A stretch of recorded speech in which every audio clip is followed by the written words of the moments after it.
28वें पे, ठीक है। द्रव्य यज्ञास्तपो यज्ञा योग यज्ञास्तथा परे स्वाध्याय यज्ञ ज्ञानश्च यतयः संशिता वृता। वो कहते हैं कि इतनी तरह के, ये अभी तक इन्होंने 12 तरह के यज्ञों को बताया है। टोटल 12 तरह के यज्ञ बताए, और इन यज्ञों के माध्यम से उन्होंने ये कहना चाहा है कि जितनी भी तरह के कर्म हैं वो एक ना एक अर्थ में यज्ञ है। और वो यज्ञ जो है, ये यज्ञ प्राणी किया करते हैं, या कर्म को इस प्रकार से करना चाहिए कि कोई भी कर्म हमारा यज्ञ हो जाए। और फिर उसके बाद उन्होंने कहा है, अपाने जुह्वति प्राणम प्राणे पानम तथा परे प्राणपान गति रुद्ध्वा प्राणायाम परायण अपरे नियताहारा प्राणान प्राणेषु जुह्वति सर्वेप्यति योग्य विद्यो यज्ञ क्षपित कल्मषा। कितने ही योगी जन अपान वायु में प्राण वायु को हवन करते हैं। ये मैं कल आपको उस के माध्यम से, जहां मैंने 5 प्राण वायु की उल्लेख की थी, वो मैं आपको बता चुकी हूँ। और कितने ही अन्य योगी जन प्राण वायु में अपान वायु को हवन करते हैं। कितने ही नियमित आहार वाले प्राणायाम पुरुष प्राण और अपान की गति को रोककर प्राणों का प्राणों में हवन करते हैं। ये सभी साधक यज्ञों के द्वारा पापों को नाश कर देने वाले और यज्ञों को जानने वाले हैं।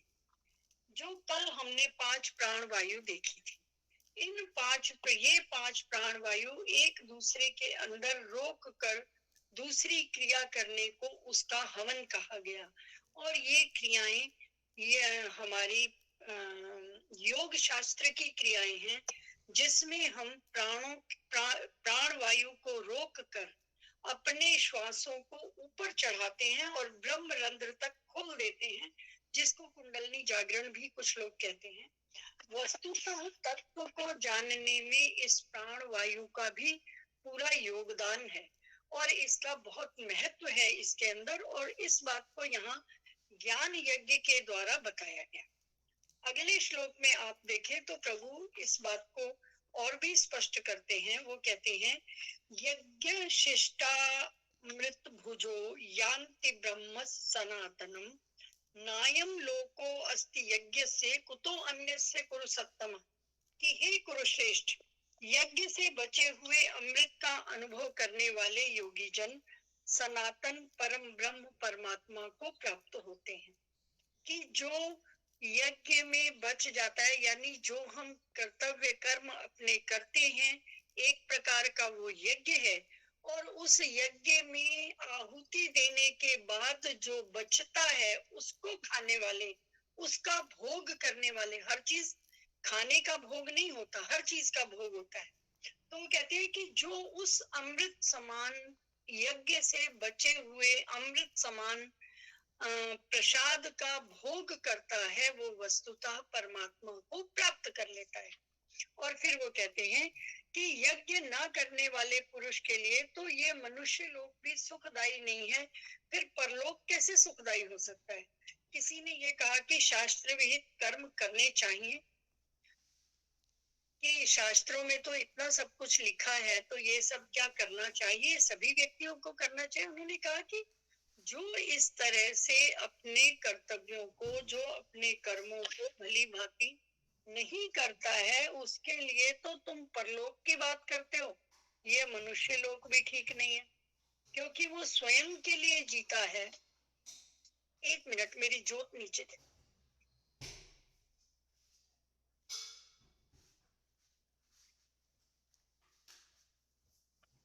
तो जो मनुष्य इन शास्त्र विहित कर्मों को नहीं करता, केवल कर्म करता रहता है, तो वो कहते हैं कि क्या वो व्यक्ति भली भांति कार्यों को नहीं कर रहा है। तो बोले नहीं कर रहा। शास्त्र विहित काम करने चाहिए, जो शास्त्र सम्मत है और जो हमारे शास्त्रों में परिगणित है, बताए गए हैं, उस हिसाब से कर्मों को करना चाहिए, तभी किसी व्यक्ति का लाभ है। उसी के लिए ये मनुष्य लोक है, क्योंकि वो शास्त्र विहित कर्मों को कर पाता है, करने के योग्य है। लेकिन क्या सभी करने योग्य मनुष्य करते हैं?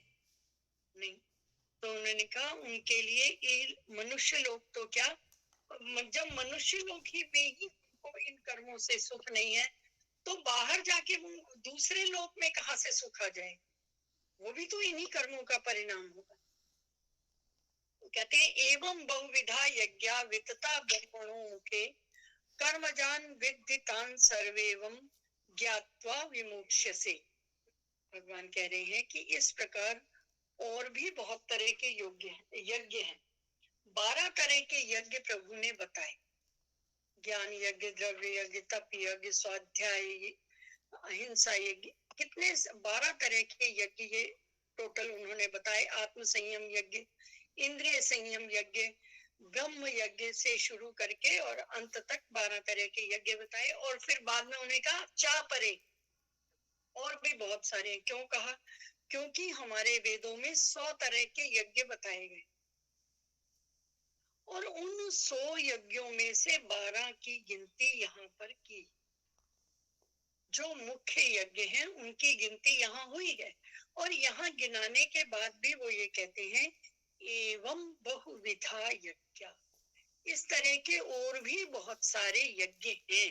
तो वितता ब्रह्मणों मुखे, जो वेदों के द्वारा कहे गए हैं, ब्रह्मणों मुखे ज्ञानियों के द्वारा कहे गए हैं, वेदों के द्वारा कहे गए हैं। कर्मजान विद्धि तान सर्वेनेवम, कि उन सभी को तू अपने मन, इंद्रिय और शरीर की क्रिया से संपन्न होने वाला जान। ये सारे यज्ञ कैसे कैसे किए जा सकते हैं? कुछ शरीर से किए जा सकते हैं, कुछ मन से किए जा सकते हैं, कुछ शारीरिक क्रियाओं द्वारा संपन्न होने वाले यज्ञ। तो इन सब इस प्रकार अगर तू इनके तत्व को जान जाएगा, तो उस अनुष्ठान के द्वारा तत्व को जानने के बाद जब तू इन कर्तव्य कर्मों को करेगा, तो तू निश्चय से ही कर्म बंधन से मुक्त हो जाए। सबसे पहले तत्वतः इन बातों को जानना है कि यज्ञ क्या है। क्या है यज्ञ? अपने ही कर्मों, अपने ही कार्यों को सुचारू रूप से करना, उसके फल में आसक्ति नहीं देना, उस कार्य को करने में मैं की समाप्ति, जो हमने पहले देखा था कि मेरी साइकिल, मेरा मकान, मेरा, ये जो मैं मेरा की भावना है, उसको जब हम समाप्त कर लेंगे, तो वो जो हमारा कर्म है वो एक तरह का यज्ञ हो जाएगा। और जब ये यज्ञ किया जाएगा तत्व को जानकर कि हम परमात्मा के प्रति इस कार्य को कर रहे हैं, तो फिर तुम बंधन से मुक्त हो जाओ। अब प्रभु ने आगे कहा कि श्रेयान द्रव्यमया यज्ञ ज्ञान यज्ञ परंतप। अब किसी ने कहा कि आपने ये जो इतने सारे यज्ञ बताए हैं, इनमें से अच्छा कौन सा है? तो उन्होंने कहा ये जितने मैंने 12-13 यज्ञ बताए तुम्हें, इन यज्ञों को 2 श्रेणियों में बांटा जा सकता है। एक तो द्रव्य यज्ञ, एक तो ज्ञान यज्ञ। द्रव्य यज्ञ वो हुए जब हम फल की कामना से या किसी भी कामना से, मतलब एक तात्कालिक सुख की प्राप्ति के लिए जब हम किसी कार्य को द्रव्य की सहायता से करते हैं, अर्थात जिसमें मुख्य धन है। आपके ऑफ कोर्स तुम कर रहे हो, आपका मन तो है ही है, लेकिन उसमें मुख्य बात क्या है? द्रव्य है, द्रव्य की प्रधानता है, तो उसे द्रव्य यज्ञ कहा गया। अर्थात आपने पैसा खर्चा, रोटी खरीदी या रोटी बनवाई, आटा खरीदा, कहीं कुछ तो खरीदोगे, और आपने भूखों को खाना खिला दिया, ये द्रव्य। आपने कुछ समय निकाला, द्रव्य यज्ञ। जितने अभी कोरोना काल में जितने भी कार्य हुए वो सभी द्रव्य यज्ञ की श्रेणी में आएंगे। और उसमें भी अगर किसी ने अपने उसने सोचा कि मैं ये काम कर लूं और बाद में मैं तो इलेक्शन में खड़ा हो जाऊंगा, ऐसा भी तो हुआ है ना, तो वो यज्ञ नहीं माना जाएगा। वो आपका कर्म माना जाएगा, क्योंकि उसके पीछे फल है। फल आपको मिले ना मिले वो प्रभु की, आपके कर्मों की इच्छा है ना, लेकिन वो कर्म है। लेकिन जब हम किसी अपने कर्तव्य कर्म समझकर कि ये हमारा समाज के प्रति कर्तव्य है, ऐसा समझकर जब हम कर्म करेंगे तो ये यज्ञ हो जाएगा। इसी बात को दूसरे अध्याय में जब बताया था, पर्जन्यात् भवति अन्न, अन्नात् भवति यज्ञ, और यज्ञ से पर्जन्य, पर्जन्य से एक गोला बनाया था हम लोगों ने। वो श्लोक यहाँ पर आकर अगर लगाया जाए तो समझ में आता है कि जब हम मैं मेरा से ऊपर उठकर समाज, देश और अपने परिवार की सोचते हैं, तो उस समय ये समझ में आता है कि यज्ञ क्या है और अपनी मैं की साधना क्या है। यज्ञ है जब हमारा कल्याण का दायरा मैं तक, मेरा तक सीमित न होकर समाज तक फैल जाता है। जब हम विश्व कल्याण की बात करते हैं और टीका किसी दूसरे देश को भी दे देते हैं, लेकिन जब हम ये सोचकर किसी को खाना खिलाते हैं कि कोई बात नहीं, इतने सारे फॉलोअर हो जाएंगे, मैं भी थोड़ा दान कर लूं, अगले जन्म में काम आएगा, और अभी इलेक्शन भी होने हैं, तो क्या पता मुझे टिकट मिल जाए, इतने फॉलोवर है मेरे और मैं नेता बन जाऊं। तो फिर जब नेता बन जाऊं तो मैं, मेरा नेतापन, मेरी पॉलिटिक्स, मेरा मेरा राज्य, तो फिर ये यज्ञ नहीं हुआ, ये कर्म हुआ। ये अंतर है यज्ञ और कर्म में। तो वो ये कहते हैं कि जो इतने सारे यज्ञ बताए गए, इनको आप दो तरह का जानो, एक द्रव्य यज्ञ, एक ज्ञान यज्ञ। लेकिन अब इन दोनों में से भी कौन सा श्रेष्ठ है, ये भी एक बात उठती है। तो वो कहते हैं कि द्रव्य यज्ञ की अपेक्षा ज्ञान यज्ञ उससे अधिक श्रेष्ठ है, क्योंकि इस ज्ञान में सारे कर्म नष्ट हो जाते हैं। देखो कितनी बड़ी बात है। इस द्रव्य यज्ञ को करने में भी इतना ज्ञान तो चाहिए ना, कि हम उस कर्म को कर्म ना बनने दें, यज्ञ बना दें। उसके लिए थोड़ा ज्ञान होना तो आवश्यक है। और जब मन बुद्धि के स्तर पर कार्य करता है तब ऐसे वाला ज्ञान आता है, वो प्रज्ञान नहीं है। बिल्कुल ध्यान देना, जब हम कर्म योग की बात करते हैं तो हम मन का बुद्धि के साथ, बुद्धि के स्तर तक जाकर जो ज्ञान मिलता है वो ज्ञान है। जब ज्ञान जो है मन से अलग होकर कुछ नया सोचता है, विशेष सोचता है, वो विज्ञान या प्रकृष्ट ज्ञान है, प्रज्ञान, जिसको ज्ञानी कहते हैं। और जब हमारा मन बुद्धि के साथ मिलकर कुछ अच्छा सोचता है, उस समय वो ज्ञान है। तो वो ये कहते हैं कि ज्ञान यज्ञ श्रेष्ठ है, किससे? द्रव्य यज्ञ से। क्योंकि इसमें हमारे जो कर्म हैं, थोड़ा सा भी अगर हमें ज्ञान हो जाए, थोड़ी सी भी हमें बुद्धि हो उस समय, तो ये सारे कर्म जो हैं वो उसी में ही सारे समाप्त हो जाते हैं। क्लियर? फिर वो कहते हैं कि इस प्रकार ज्ञान यज्ञ और की जब व्याख्या कर ली, तो उन्होंने इसकी प्राप्ति का मार्ग और इसका फल बताया है कि इसको प्राप्त कर लेने से क्या होगा। तब हाँ, ये एक ऐसा श्लोक है जिसको बहुत ध्यान से सुनना, समझना और इसको कोशिश करना कि कितना आप व्यवहार में ला पाते हैं। जो आगे आने वाला 34वां श्लोक, ये कहते हैं तद विद्धि, उसको जानो। किसको? प्रणिपातेन, नीचे झुक कर प्रणिपात, यानी जब हम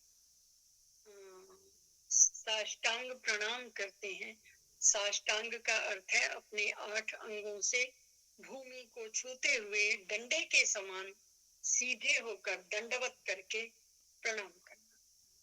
जब हम संपूर्ण रूप से किसी के सामने सरेंडर कर देते हैं, उसको कहते हैं प्रणिपात। प्रणिपात कहते हैं घुटनों को मोड़कर जमीन से झुकाकर और संपूर्ण शरीर को न्यौछावर कर दें। प्रणिपातेन परिप्रश्नेन, परिप्रश्नेन प्रकृष्ट रूप से प्रश्नों के द्वारा, प्रश्नेन प्रश्नों के द्वारा, सेवया सेवा के द्वारा, जितने द्वारा है ना ये सब करने की बातें, तत्विधि उसको जानो, प्रणिपातेन प्रणिपात के द्वारा, परिप्रश्नेन प्रकृष्ट रूप से प्रश्नों को करके या प्रश्नों के द्वारा, सेवया किसी की शुश्रूषा करके, किसी की सेवा करके, उपदेक्षन्ति ते ज्ञानम, ज्ञानिनः तत्वदर्शिनः, कि उनकी सेवा करके और सेवा के द्वारा कपट को छोड़कर सरलता पूर्वक प्रश्न करने से वो परमात्म तत्व को जानने वाले ज्ञानी महात्मा, ज्ञानिनः वो जो ज्ञानी महात्मा है वो तुम्हें तत्व ज्ञान का उपदेश करेंगे। किसी ने प्रश्न किया, क्या गीता में गुरु जी के बारे में कुछ कहा गया? कहा गया, ये श्लोक कह रहा है गुरु होना चाहिए, लेकिन इसमें ये भी बताया है कि कौन या कैसा। हम कहते हैं गुरु मानिए छान के, बहुत समझदारी से गुरु को धारण करना चाहिए। यूं भी कोई व्यक्ति हमारा गुरु नहीं हो सकता, इसीलिए दत्तात्रेय जी ने 23 गुरु बनाए थे और उनका एक गुरु गणिका भी थी, पिंगला गणिका। मुझे ऐसे लगता है कि जो गणिका है वो उससे पहले पिंगला कहते होंगे या उसको सफेद रंग की कहा जाता होगा, क्योंकि हर जगह गणिका के साथ पिंगला शब्द जुड़ा मिलता है हमारे शास्त्रों। पिंगला गणिका भी उनकी गुरु थी।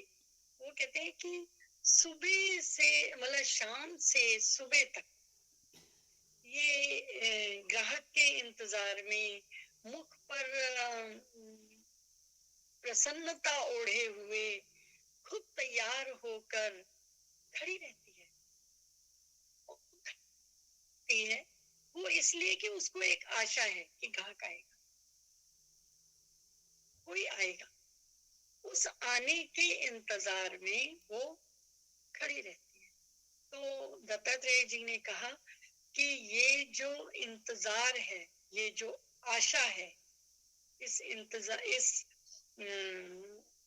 को उन्होंने आशा कहा और कहा इस आशा का परित्याग कर देना भी प्रभु की प्राप्ति है। तो उन्होंने ये चीज गणिका से सीखी। दत्तात्रेय जी के 23 गुरु थे, उनमें से एक पिंगला की जब बात आती है तो ये बहुत कैटेगरिकली बताई जाती है कि उन्होंने इनको गुरु क्यों बनाया था, कि एक गुण उनसे सीखा था कि आशा छोड़नी होगी। उस समय उसको अपने शरीर की थकान नहीं दिखती, इतना सज धज लंद फंद खड़ी है, आएगा। ये जो आशा है ये भी छूटनी चाहिए, तभी प्रभु की प्राप्ति है। ये आशा संसार की ओर जाने का एक कारण है। तो खैर ये अलग बात थी। वो ये कहते हैं कि गुरु किसको बनाया जाए। अब अगर अदरवाइज देखा जाए तो हम लोग गुरु किसी को भी बना लेते हैं। हम मंदिर में जाएं तो कोई पंडित बहुत अच्छे से मंत्र बोल रहे हैं, बहुत अच्छे से कर्म कांड कर रहे हैं, हम कहते हैं जी ये भी गुरु जी हैं। कैसे गुरु जी हैं भाई? गुरु का अर्थ क्या है? हम गुरु के अर्थ को नहीं जानते। गुरु मतलब तत्व, गुरु मतलब प्रकाश, गुरु मतलब अंधकार को दूर करने वाला, गुरु मतलब योग क्षेम जानने वाला। गुरु ये नहीं कि लाउड स्पीकर के ऊपर 50 लोगों को उन्होंने गुरु मंत्र दे दिया और ले हो गए हम तो गुरु के साथ। ये गुरु नहीं होता। गुरु होता है जिसने तत्व का दर्शन किया। देखो, जिस चीज को मैं नहीं जानता उस चीज को मैं कैसे किसी को दिखा सकता हूँ? पहले स्वयं में देखा होना चाहिए। बहुत छोटी सी बात है, अगर मैं तत्वतः ये नहीं जानता कि सोना क्या होता है, कितना महंगा होता है, उसको कैसे देखा जाता है, कैसे उठाया जाता है, तो किसी जगह जाकर एक बहुत सुंदर सा हार था, हमें अच्छा लगा, हमने कहा ले लो। उठाना था खाली, उसने कहा कि इसमें से जो तुम्हें ठीक लगता है उठा लो। यही गुरु की बात है कि हमें पता ही नहीं कि हमें गुरु कैसा बनाना चाहिए। तो हम जो हमें सुंदर लगा हमने उठा लिया और पता चला वो तो 6 ग्राम का ही था और उसके बगल में 10-10 तोले के हार पड़े थे, वो हमें सुंदर ही नहीं लगे, क्योंकि सोने के तत्व को हमने जाना ही नहीं। हमें पता ही नहीं सोना सोना क्या चीज होती है, हमें तो जो सुंदर लगा उठा लिया। और अगर कोई सुनार जाएगा तो वो क्या करेगा? वो ये नहीं देखेगा जेवर कैसा बना हुआ है, वो कहेगा ये ईंट सी उठा लो। हम कहेंगे हमारा ईंट क्या मतलब है? तो ये खोजना है गुरु का, कि हमें तत्वतः पता होना चाहिए कि हम क्या चाहते हैं। और जो उस तत्व को जानता है, तत्वदर्शी न, जो तत्व का जिसने दर्शन किया है, तत्वज्ञ नहीं कहा है यहाँ, तत्वदर्शिना कहा है। जिसको ये पता है कि ये गोल गोल चीज अंगूठी है, उस व्यक्ति से कहा जाए कि अंगूठी ले लो, तो वो बताएगा लेनी है कि नहीं लेनी। जिसको पता ही नहीं अंगूठी, किसी ने कहा कि अच्छा ये क्या है, उसने कहा अंगूठी। बोले ये इसको क्या करते हैं? बोले हाथ में पहनते हैं। अच्छा अच्छा, हाथ में पहनते हैं अंगूठी। बोले फिर ये गले में भी अंगूठी पहनी है? बोले नहीं नहीं नहीं, जो गले में पहनते हैं उसको हार कहते हैं। अच्छा, फिर ये तुमने कान में अंगूठी पहनी है कि हार पहना है? तो उसने कहा नहीं नहीं, जो कान में पहनते हैं उसको कर्णफूल कहते हैं। तो जिसको ज्ञान है तत्व का, जिसने तत्व को देखा है, वो यदि आपका गुरु है, तब तो ना वो आपको उस तत्व के दर्शन कराएगा। उस तत्व तक ले जाने की सामर्थ्य किसमें है? गुरु आपका वो। ऐसा गीता जी कहती, गीता जी कहती है कि तू उस तत्वदर्शी के पास जा और उसको ज्ञानी समझकर उससे प्रश्नों को कर। खाली उसके पास जाने से नहीं होगा, खाली उसकी सेवा करने से नहीं होगा। ये तो होना ही चाहिए कि आपका अगर कोई गुरु है तो उस गुरु के पास आप गए तो जो उनके रोजमर्रा का आवश्यकता है, जो प्रतिदिन दैनंदिनी आवश्यकता है, वो तो आप करेंगे ही करेंगे, कोई भी करेगा, ये कोई बड़ी बात नहीं है। आपने उनके लिए जल भर के ला दिया, आपने उनके खाने की व्यवस्था कर दी, आपने जगह साफ कर दी, ये बहुत छोटी सी बात है, ये तो करना ही करना है। इसके मतलब ये ना करने का तो प्रश्न ही नहीं उठता। लेकिन आपको करना क्या है? परिप्रश्नेन, आपको उनसे प्रश्न पूछने। और प्रश्न कब पूछने हैं? उससे पहले प्रणिपात करना है। आपको घुटनों के बल झुकना है, घुटनों को धरती पर लगाना है। इसका अर्थ है कि मेरी यात्रा अब समाप्त। I got you. You are my last thing, what I wanted to be, and this is the end. अब ये बिल्कुल अंत है मेरे यात्रा का और मैंने अब घुटने टेक दिए। जब कोई बहुत हार जाता है, बहुत सरेंडर करता है, कहते उसने घुटने मैदान में घुटने टेक दिए। हम तभी भी यही बोलते हैं। और गुरु के पास जाकर सबसे पहले घुटने टेकने चाहिए, फिर अपने हृदय को झुकाना चाहिए। हृदय को झुकाने से अर्थ है कि मैं केवल अपनी बुद्धि के बल पर आप तक नहीं आया हूं, मैं हृदय से भी, भाव से भी आपका हो गया हूं। तो आपको अपना हृदय समर्पित करना। जब आप हृदय समर्पित कर दें तो दोनों हाथों को जोड़कर उसको आगे देना है कि मेरे सारे कर्म ये रहे। हाथों से हम कर्म करते हैं। चलने का काम खत्म कर चुका, भाव में आपको समर्पित कर चुका, मेरे कर्म भी यहाँ समाप्त हुए, ये दोनों हाथ में आपके आगे जोड़ रहा हूं। और जोड़ने के बाद अपने शीश को झुका दीजिए कि अब ये ब्रह्म रंध्र भी आपके सामने है। अब जो ज्ञान आप देंगे कहीं और।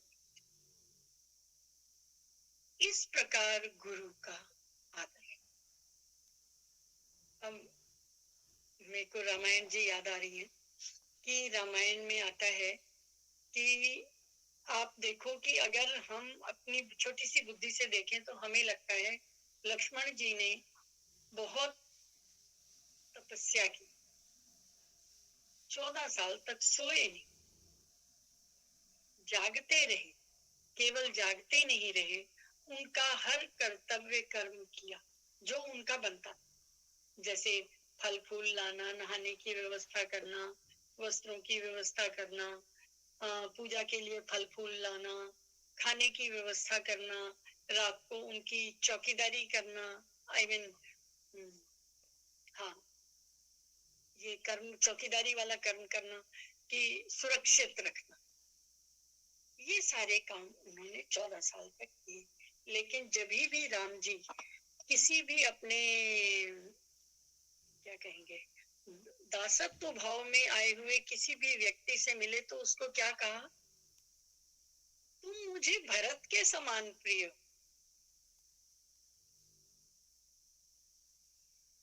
कहा ना, क्यों? क्योंकि लक्ष्मण जी की सारी तपस्या राम जी के सामने थी, राम जी के लेवल पे थी।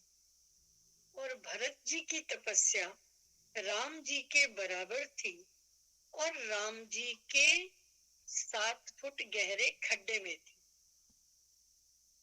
बराबर के लेवल पे नहीं थी।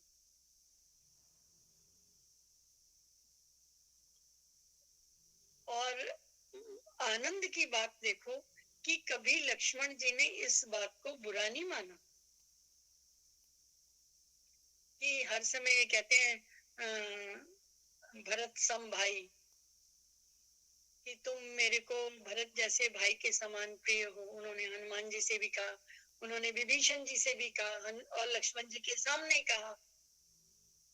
उनको ये नहीं लगा कि ये बुरा मान जाए, नहीं, सत्य, सत्य का साथ।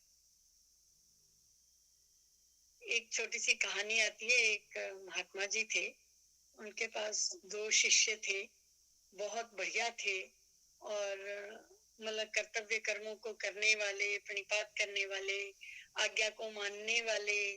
और उनमें से एक हमेशा कहता रहता था, स्वामी जी हम दोनों बराबर का काम करते हैं, हम दोनों आपके भगत हैं, फिर आप उसको ज्यादा वो करते हो। आप, मेरे को ऐसे लगता है।